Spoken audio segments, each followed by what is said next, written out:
คนยุคใหม่ที่ไม่ค่อยเข้าวัดเลยแล้วแบบจะสวดแบบเจ้าพระวางชั้นเขาทำออฟฟิศใหม่ใช่ไหมคะแล้วก็แบบอ้าวสวดยังไงเราสวดกันไม่เป็นก็ต้องเปิดเน็ตเปิดแบบมือถือดูอย่างนี้ใช่ป่ะแล้วจนมาวันนี้มาดูกล่องนี้990 บาทเป็นเทียนตั้งควบคุมด้วยรีโมทน่าจะตัวนี้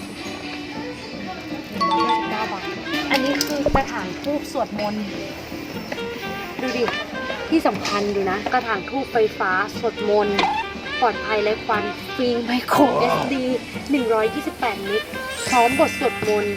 ใช้ถ่านไฟฉายประหยัดพลังงานนี่มีบทสวดมนต์นะมีบทสรรเสริญพุทธคุณธรรมคุณสังฆคุณบูชาพระรัตนตรัยกราบพระรัตนตรัยนมัสการ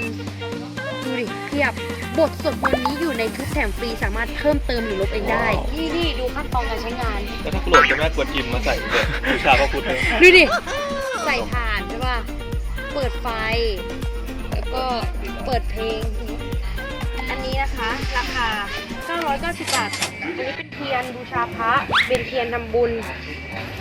เป็นแบบนี้นะคะเผื่อทีใครแบบกำลังมองหาเทียนประดับตกแต่งเนี้ยก็เข้าไปได้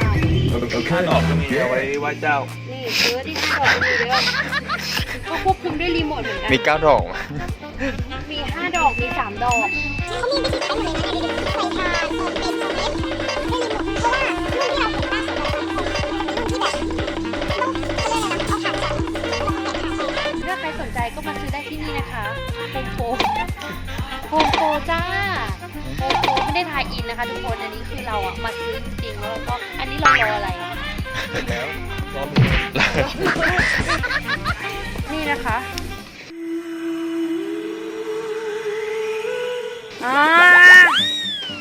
ควันด้วยนะ เดี๋ยวไม่มีตลก มาซื้อกันนะคะใครที่สนใจ